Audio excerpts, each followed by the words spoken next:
Ano ba? Magpapakamatay ka ba? Mag-iingat ka. Huwag ka laging mag-iingat, ha? Tingin sa kanan at sa kaliwa, okay? Sorry. Miss Maria, ito na po yung mga docs ko. Okay po. Bale, within this week, ipaprocess naman namin. Tapos, kukontak na lang namin kayo about sa results. Okay. Sige. So, I'll expect a call from you. Okay, sige. Thank you. Thank you for your time.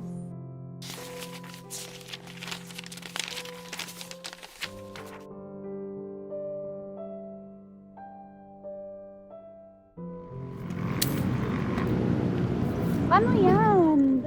Diba sabi ko sa'yo, kahit walang may makikita, kailangan maging... Ane! Ay, ang galing naman. Ano, sige, bigay mo kay ate.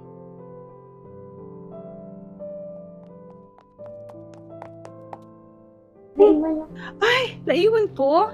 Talaga? Ay, sorry. Naku, pang tuition fee pa naman to ng bunso ko. Thank you.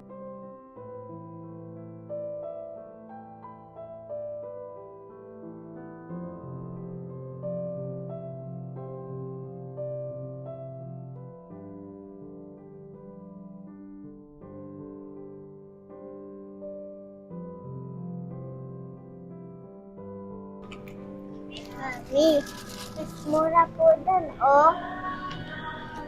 Anak, may tamang paraan ng pagtitipid. At least eto, mas maganda kaysa doon naman sa nakasil. Justin! Hi! Uy, hi! How are you? Thank you for meeting me, Oh, it's okay. So, have you decided?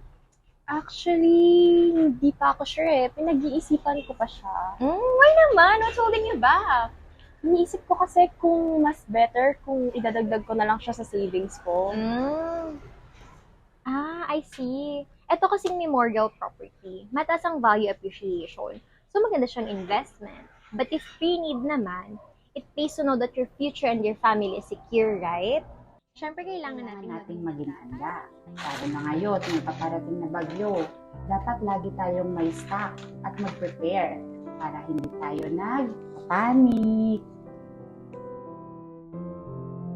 Ganon din yung sabi ni Mama sa akin eh. Alright, where do I sign?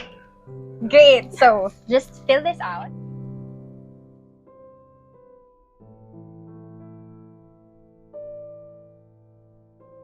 Good job, anak.